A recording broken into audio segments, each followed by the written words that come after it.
trial and error, I was able to get the printer to scan both sides of the page. And so I have a really rough copy of a scan of this. So it's a little rough around the edges, but we should be able to get through it. What I'm going to do is go through the lab and kind of show you what they're looking for on every page and give you a little bit of an introduction to it. Remember that yesterday's lecture is on video. I haven't posted it yet, but it'll be posted today. This will be posted online, so whenever you get to this, come back and watch the videos, and it'll kind of help you out a little bit. Before we get started, I'm going to show you the Palmer maps. Let me erase this. Clear indications. What I have here are two maps of Palmer. Let me back out. Okay, these PDF maps are actually pretty cool too, because when you're zoomed out, you get like the whole map, but as you zoom in, you don't lose any definition. You actually get more definition because it's all like I forget the term for it, but it's all layered down in there. And so as you zoom in, it really kind of new stuff pops up and new definition that you couldn't see at the whole map. So these maps are pretty nice. This one in particular is a old map from 1969. You can't see it here. I can't even see it here, but promise you it's from 1969. So this is an old map. The town was much smaller. Everything kind of in a weird place. But roughly it's got the same shape as what's going on. See if I can't move that over. Let's zoom in a little bit. And you can see here in town, zoom in a little bit more. All right, so here in town, notice where the high school's at. It's over by the old elementary, which is now the admin building. The more you zoom in, though, and kind of look at where it's at. So first off, they specifically tell us, or told me, that the admin building is the old elementary. But this says that it's a high school and not an elementary, and it's kind of on the wrong street, because if you look at the elementary, it's more like right on this street, not on that back street. And so I think this is a building that may not even exist anymore, or it could be kind of built in to the old elementary. But yeah, this is the old high school. The high school that we currently occupy is over here, and there's nothing here. There's just an empty field. I don't even know if the school district owned this property at this point in time. But yeah, there's absolutely nothing here. I guess this would be the creek that feeds the pond that is now like kind of right next to the school. And the neighborhoods that are over here are not here. There's no big neighborhoods back here. It's just kind of like missing a lot of parts of current present day Palmer. You do have some buildings. The old church is there. They got a little cross on the old church there. And a lot of the downtown buildings are still here. A couple things that I noticed, if you compare the old map to the new map, this pond is not there anymore. So if we come back over to the new map, which is, I believe, 2019, this is where that pond is at. So they got a little green here, I guess, to denote some, I don't know, it's not forest. I don't know. I don't know what the green is versus the white here. But the pond is gone.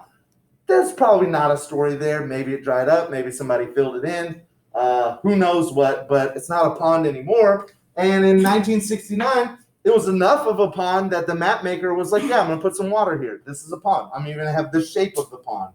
The other thing that I noticed, because, there's not a lot going on this map. There's not a lot of big things that they felt the need to kind of label. You got a community building over here, which I don't really know which one is the community building. It could be this one across the street. You have the high school. They have sewage disposal because I imagine back in 1969, there were still a lot of people maybe on septic or, who knows what. But they got a little sewage disposal thing over here. They've got the old cemetery, and that's about it.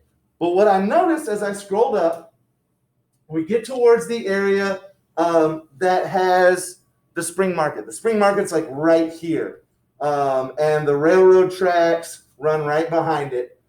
What I saw was another thing that was labeled, and it's labeled clay pit. And if you go back to the present day map and come over here, it's not labeled clay pit, and there's 2 extra ponds where the clay pit used to be. So if I go back, you can see the clay pit, you can see this pond here, and obviously clay pit indicates that they were digging clay for profit. You know, they're removing clay from the ground. Huh? It's the old brickyard. There used to be a brick factory back there. Nice. See, that's what I want to know. That's the story there. So they're making bricks. I don't know what they were doing with the clay, but yes, they're. Like on a 4-wheeler or a golf cart or something, you go back there, you can find just tons of bricks back there. Nice. So cool. They were taking clay out of the ground and making bricks out of it, which I would guess, because of small town economics, a lot of those bricks were probably used to build the buildings in downtown Palmer and are still here today. If you're making bricks, why not sell them to the people in town that are actually building stuff? So you could actually have some of the buildings here in town made out of those bricks. Maybe, I don't know, maybe they sold them all to somebody else. Yeah. Also, the high school, it got burnt down. Did it? See, I didn't know that either. The old high school burned down. So that's why that building's not there. It was like the elementary, middle school, and high school. Yeah.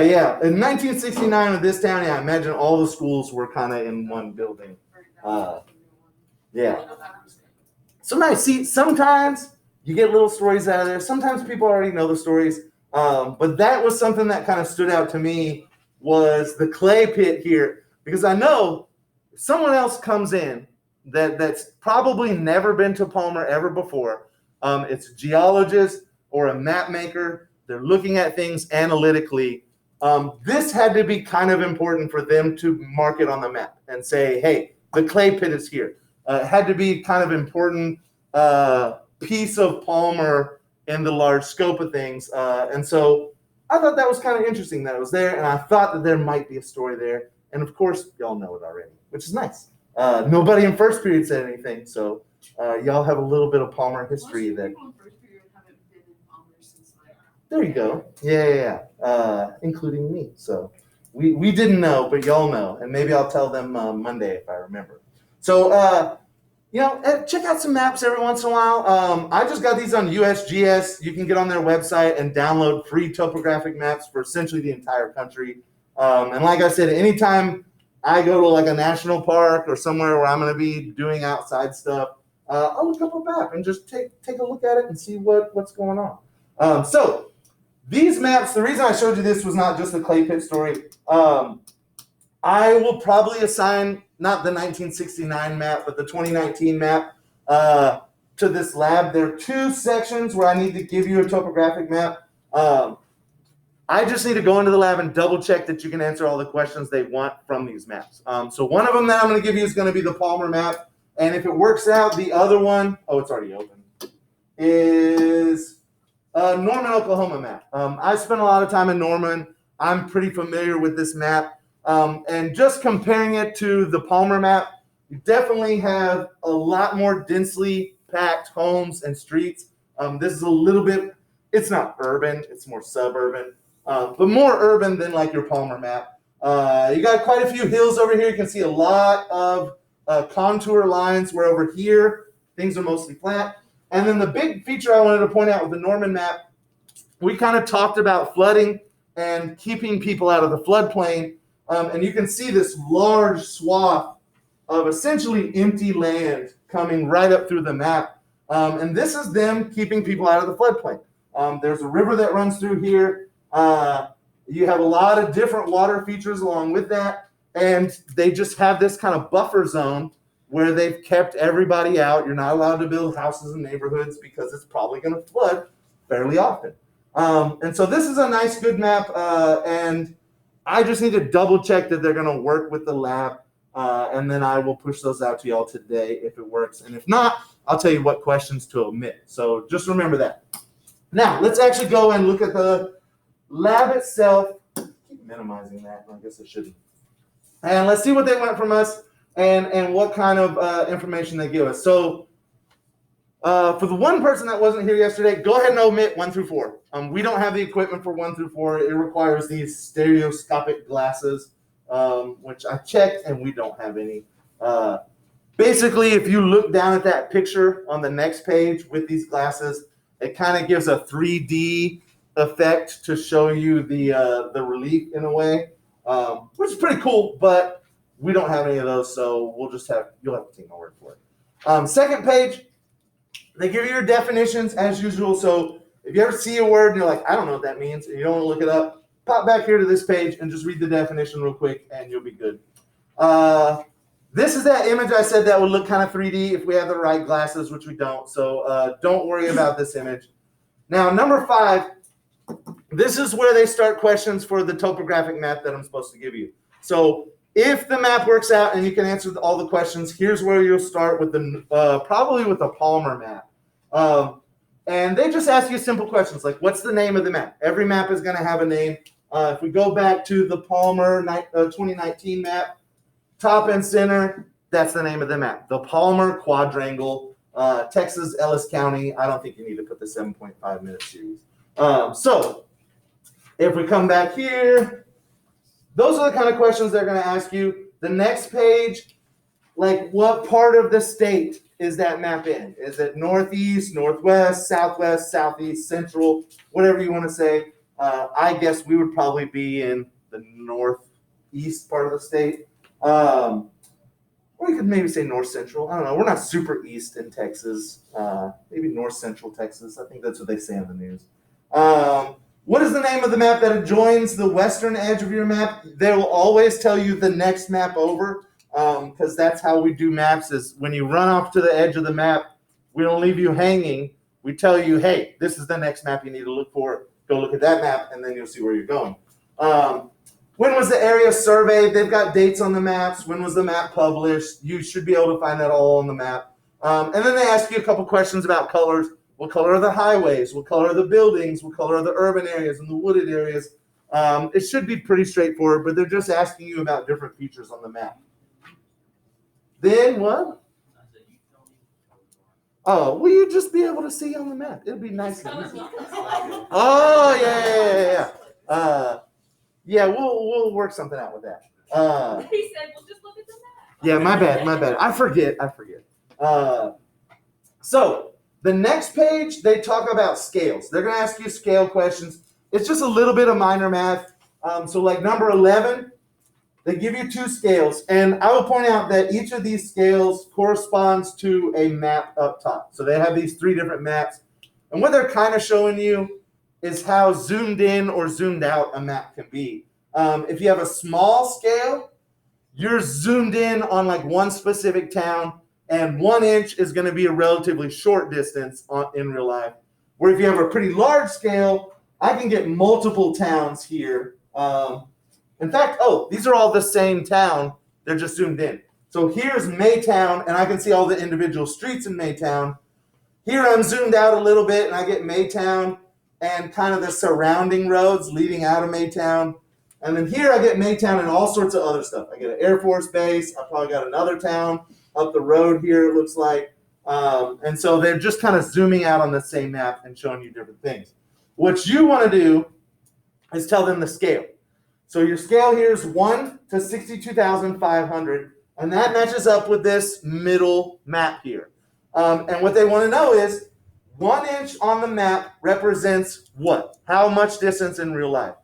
So if your scale is 1 to 62,500, 1 inch on the map will equal 62,500 inches in real life. So that's not really work that you have to do. You're just kind of copying that over. The math work, you need to convert inches into miles and tell me how many miles is 62,500 inches. You could do it using conversions. 12 inches is a foot. 5,280 feet in a mile. And so you can figure out how many miles you have that way. Or you could just pop it in the internet browser and say how many miles is 62,500 inches, and it'll tell you. So that just gives you a representation on this map up here. 1 inch on my piece of paper is equal to a certain number of miles in real life. And then they're going to have you do it for a different one and get that scale. They'll ask you a couple more questions about scale here, and on the next page, distance.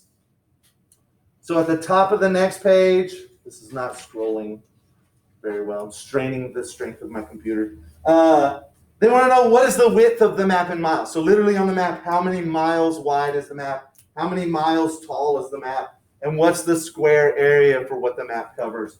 And so that should not be too hard. You should be able to work that out pretty easily. Now, we get to the actual, it's not hard, but this is going to be the part where you really got to think about and kind of look at. So we get to the township and range section. And we're going to go over this. I will point out, they have a lot of reading on township and range. And I'll remind you that these labs are kind of all-inclusive. I did borrow these from OU, and one of the things that I learned in college, and some of you may have already found out through your dual credit classes, maybe not yet, because dual credit is all kind of self-contained. But in college, your lecture teacher is different from your lab teacher. Your professor in lectures, like your big professor with a PhD, your labs are usually done by undergraduates who are still working on their PhD or their master's, and they have other stuff to do. And the labs in general in science classes do not match up with the lecture. So you might do something in week 2 in your lab that hasn't been covered yet in lecture and won't be covered until week 10. Or like topographic maps, this is now our second semester of geology. There was not a single page in the book of semester 1 that talked about topographic maps or went over them. And there's not a chapter in book 2 for semester 2 that talks about topographic maps. So this in a normal lecture in a college setting would not be covered at all. But it's the centerpiece of a lab. So the labs are kind of designed to have all of the information that you would get from lecture and kind of explain everything. So I don't think you absolutely have to read this, but if you're coming down here and the video's not helping you and you're not understanding what's going on here, maybe pop back up and read these couple paragraphs on this township and range. It's not going to take you very long. It's less than a page, so you should be able to read through these. Now, we're going to actually look at the township and range. We're going to do a couple sample problems, and I'm going to show you how to go through this. As a reminder for y'all, because we kind of went through this yesterday, Aaron, township and range is a really weird system that apparently most of the country uses. Texas does not, and the Northeast and kind of your eastern seaboard states do not use it. Which is probably one of the reasons we've never heard of it here in Texas. I certainly never heard of it until I saw this in college. And I assume this is y'all's first introduction to township and range also. But basically what we do is we take a map, we split it into equal blocks. So we just square everything off. And the way that we label it is townships, which run east and west, but change as you go north and south, and ranges that change as you go east and west. And so a township and a range is almost like a latitude and a longitude. But instead of numbers, we have like a letter number designation. So your townships, you can see on this map, this is like your reference. You're going to use this to label your map on the next page where you actually have to do your answers. So you should be flipping back and forth between these two pages to get all your labels set up and everything written out in the proper way. What we want to look at is where our baseline is at and how our townships go. They tell you like what direction you're moving from the baseline. So if I move one block north of the baseline, this whole row is township 1 north. And if I go another block north, it's township 2 north. And it just keeps going 3 north, 4 north, 5 north, all the way up until you get to a different township or you start a different map. Same thing with south, township 1 south, 2 south, 3 south, 4 south, and it just keeps building as I get further away from the baseline. Same thing with range. I go range 1 west, 2 west, 3 west, 4 west, 5 west, and the number gets bigger as I head west. Or I start from the principal meridian and go east, and I build that number bigger. 1 east, 2 east, 3 east, 4 east, 5 east. So on the next page, you'll see in a second, we're going to need to label these so we can quickly figure out what blocks are what. Now, out of each block in a township and range, we split that block up into 36 separate 1 square mile blocks. And they're numbered in a specific way. So when you get to the next page, you need to start numbering these in the top right-hand corner as 1 and snake down all the way to the bottom right-hand corner, which will be 36. So 1, 2, 3, 4, 5, 6, snake down, 7, 8, 9, 10, 11, 12, 13, 14, 15, 16, 17, 18. You're just going to need to number all those the same way that this is numbered. Then, as if that's not confusing and a square mile is not detailed enough, we're going to break each of those boxes into 4 directional sections. The northeast quadrant, the northwest, the southwest, and the southeast quadrant. And then we're going to break each of those quadrants down into another quadrant, northeast, northwest, southwest, southeast. And that's going to be what we write out to tell someone on the map exactly where our building is. Very similar to latitude and longitude, but just a little bit more, maybe not more complicated, but different. So let's do an example real quick on this one, because I already have something set up for us. If this X right here were a building, and I was trying to tell you on a township and range map where that building happened to be, it would be written out like this. So I want to start small, and I want to go big. You're always going to write the smallest thing first and the biggest thing last. So the smallest thing I can get down to on this box is this little corner right here. If I only look at this corner and nothing else on this page, but that little corner of this box, which quadrant is my X in? It's in the southwest corner of that box. Does everybody see that? So out of these 4 little boxes, my X is in the southwest quadrant. So the way I'm going to write that is I'm going to put an SW for southwest. Sometimes, which I think is on the lab, they put a little quarter symbol. Oh, no, that's not a quarter. That's a half. There we go. Little quarter symbol to tell you it's in the southwest quarter. So then I'm going to take a bigger step. So I'm in the southwest quarter. And then if I go bigger to this whole box, what quarter is my X in now? It's in the southeast quarter. So I'm in the southwest quarter of the southeast quarter. And then I need to go to my section, and they just show me this. They don't actually write it on the sections. But I can see this whole block is broken out of section 11. So, well, no, we're not in the quarters now. We're in the actual numbers. So this is going to be section 11. And then this section 11, out of all of these sections, is broken out of this township and range. And I can see that this is 1 block above the baseline, so I know it's Township 1 North, and it's 4 blocks west of the principal meridian, so it's range 4 west. So the way that I would write that out is T1 North, R4W, and I ran out of space there, but you got it. So you're going to start small, get big, and, you know, if you're not used to this, this doesn't really mean anything to you. But if you have the map, it kind of leads you to the direction. I know that I'm in this township and range. I know that I'm in section 11. I know that I'm looking for the southeast corner of the bigger block and the southwest corner of that smaller block. And so it's not going to lead me directly to the X, but I will have like what? A 16th of a mile, a 16th of a square mile of area to look at, which is not very much. So if I can't find it in like a 16th of a mile area, then I'm probably not going to find it at all. So if we go down to the next page, you see you have essentially the same thing. It's just not labeled. But if I remember correctly, this thing gave a lot of people fits, including myself. I think the first time I looked at it, I was like, I have no idea what's going on here. And so we're going to do an example real quick to show you what's going on. And actually, they have the answer written down here.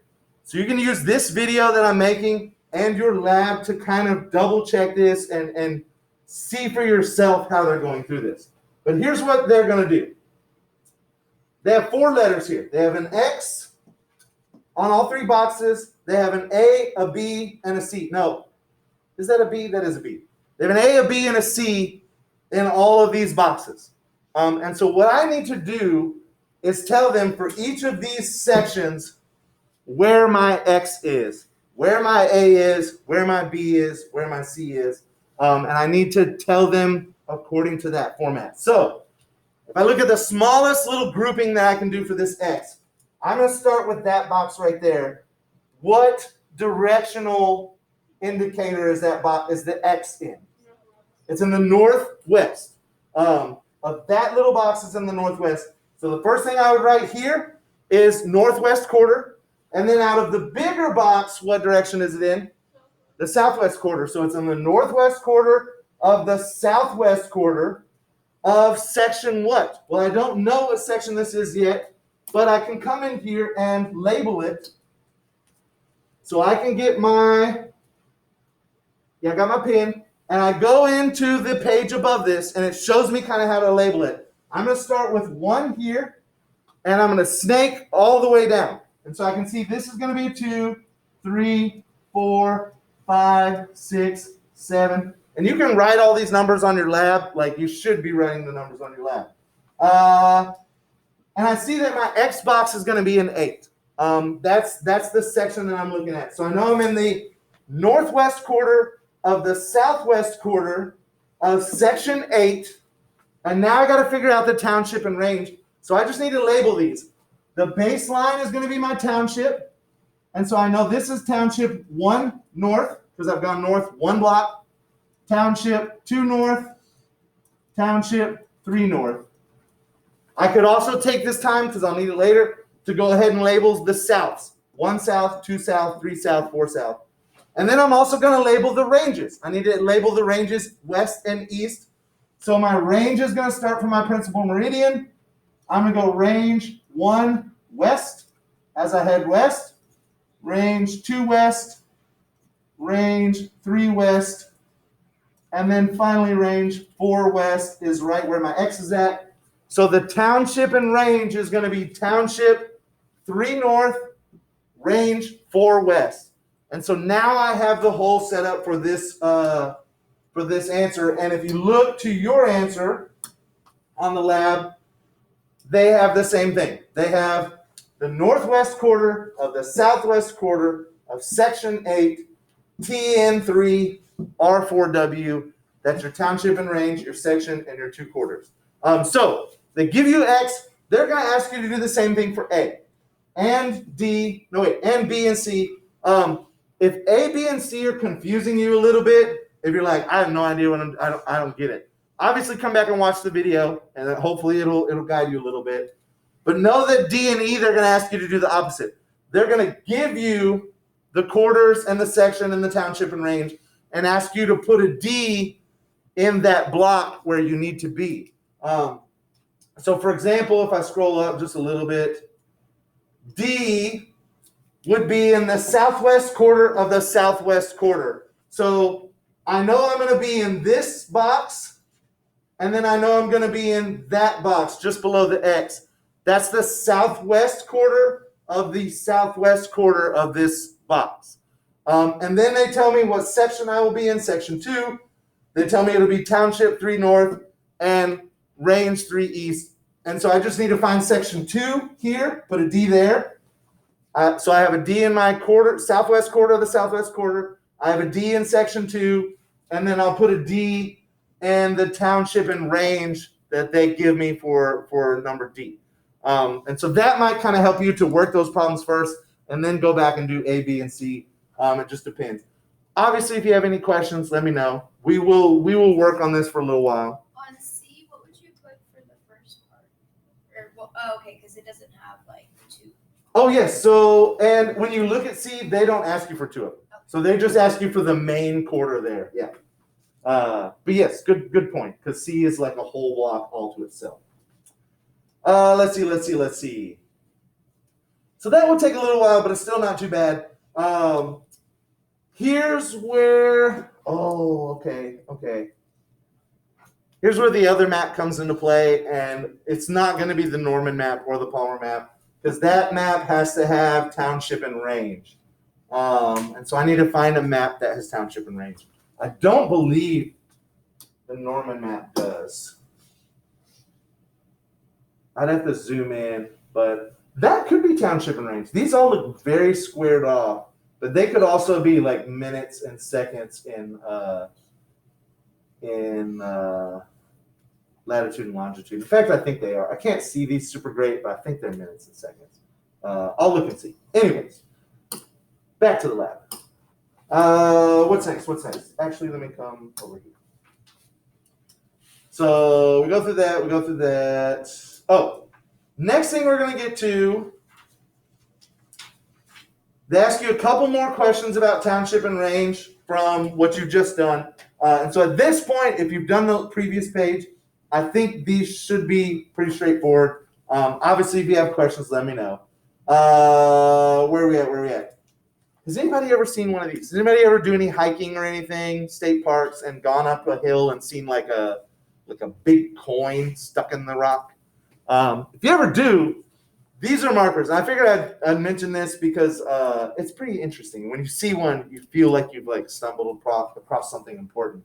USGS goes to all the highest parts of different areas, and they will put a marker down. And so if you ever climb to the top of a tall hill or a mountain, you might see one of these markers kind of stuck in the rock. And that's just a signal that you are on the tallest point around in that area. Probably not going to be the tallest point for the state because there's lots of them in the state. But if there's a large hill or a peak in a certain area, the USGS will climb up and put a little marker there. And the marker will usually tell you when it was placed and what the elevation was at the time. So you know, I'm 10,000 feet above sea level or whatever you happen to be at.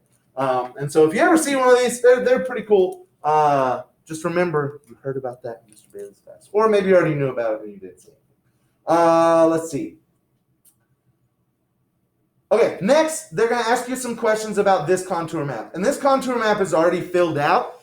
They're just going to ask you some different elevation questions and slope questions, which should be pretty straightforward, I think. You might have to think about them, but they're not going to be too bad. So the first question they ask you up top here on the previous page is, what is the contour interval? If you scroll down and look at the map, pretty much the only thing it tells you is the contour interval. So you know the contour interval is 40 feet. And what that's telling you is each of these lines have a 40-foot change in elevation. So if I walk from this line to that line, I've either walked up or down 40 feet vertically. I'm obviously walking horizontally, but the elevation change has been 40 feet. So you can use that to count these lines that aren't labeled, because you can see 800 is labeled, 1,000 is labeled, but nothing in between is. And so if you're counting by 40, that should lead you right up to 1,000. And that helps you with the very next question. What is the difference in elevation between point A and point B? And so you see point A and point B here. And the first thing you need to know is, what is the elevation of point A? What is the elevation of point B? And then you can find the difference between them. So A is one line away from 1,000. And if you see the direction it's headed this way. If I go that way, I'm headed downhill towards 800.